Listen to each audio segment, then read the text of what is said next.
Միայն օրվա ավարտին հայտնի դարձավ, թե որտեղ է գտնվում առավոտից բերման ենթարկված Արագածոտնի թեմի առաջնորդ Մկրտիչ Սրբազանը։ Նա այս շենքում է, ընդ որում, որ Սրբազանը պահվում է այստեղ, փաստաբանները տեղեկացել էին ոչ թե քննչական կոմիտեից, այլ մարդու իրավունքների պաշտպանից։ Արա Զորաբյանը քիչ առաջ դուրս եկավ շենքից, նա կարողացել էր հանդիպել իր պաշտպանյալին Սրբազանին եւ հայտնի է դարձել, որ Արագածոտնի թեմի առաջնորդին արդեն մեղադրանք է ներկայացվել։ Իսկ Սրբազանը ընդունում է այդ մեղադրանքը, ինչ է ասել։ Իհարկե ոչ, չի ընդունում։ Իդեպ փաստաբան Արա Զոհրաբյանը չցանկացավ նշել հոդվածը, որով մեղադրվում է Սրբազանը,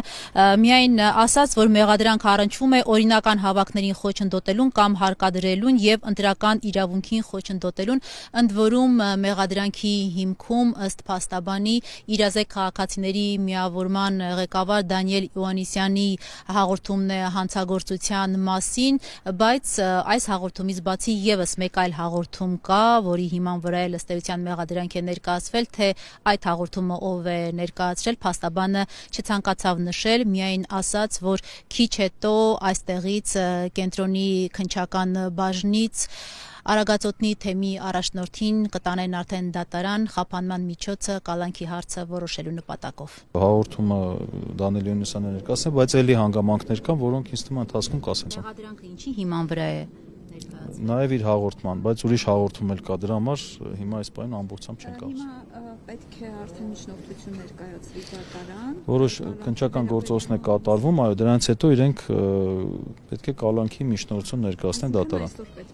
Այո, այսօր պետք է ներկայացնի, դատարանն էլ պետք է քննի, այո։ Այսօր վաղ առավոտից քննչական կոմիտեի Երևանի վարչությունն էին բերման ենթարկվել 6 քահանաներ կրկին Արագածոտնի թեմից, ընդ որում մինչև վերջին պահը անհայտ մնաց նրանց կարգավիճակը, քննչական կոմիտեն այս մասով էլ որևէ տեղեկություն չի տրամադրել, արդյոք բերման ենթարկված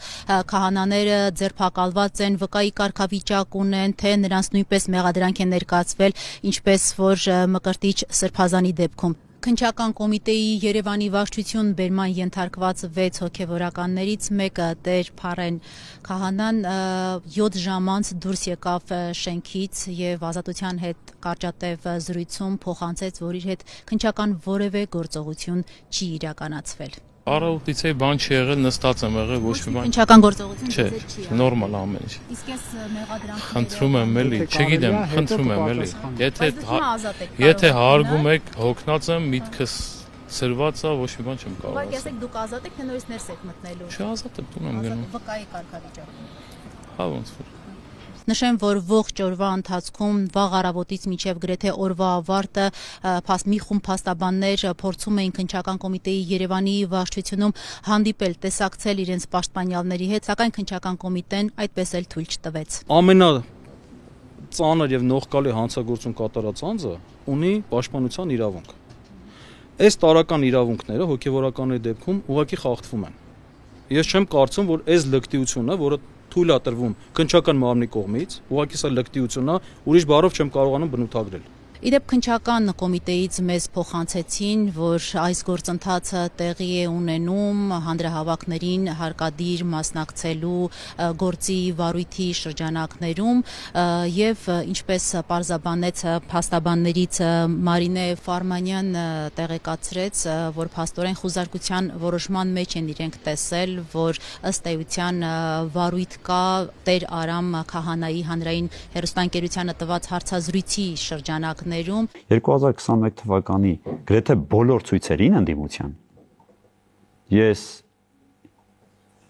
մասնակցել եմ, բայց ոչ իմ ցանկությամբ։ Բա Ֆերադասի Տեր Եսային ազատությանը փոխանցեց, որ իրենք այս բերման ենթարկման բոլոր այս գործողությունները դիտարկում են հակաեկեղեցական արշավի շրջանակներում։ Դե ուրիշ որևէ այլ շրջանակ չեն տեսնում։ Վերջին շրջանը, որտեղ հենց այդ թեմի շուրջ բավական լարվածություն կար, կարծես թե։ Հա։ Դրա հետ եք կապում։ Դե Բնականաբար եկեղեցի պետությունն այս հակամարտության, հակաեկեղեցական արշավի շրջանակների մեջ է սահմանում։ Մենք կապ հաստատեցինք Դանիել Յոհաննիսյանի հետ, ով այս պահին թեև Հայաստանում չէ, սակայն նա հեռախոսով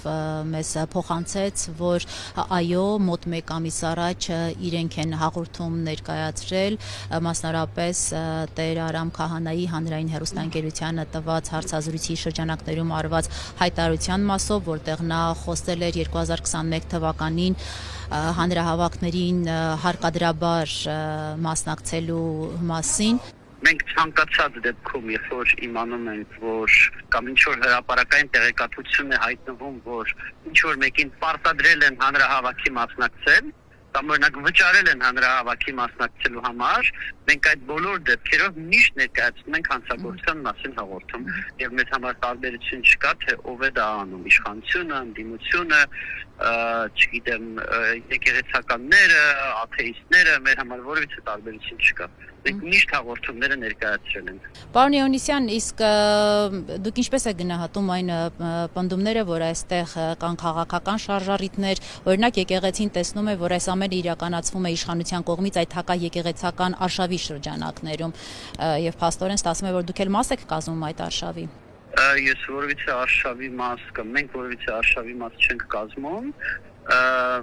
մի կողմ հասարակական կազմակերպությունների այդ թվում մեր նախաձեռնությամբ հանրահավաքին մասնակցելուն պարտադրելը քրեականացված արարք է Հայաստանի Հանրապետությունում, եւ պետությունը պետք է պայքարի բոլոր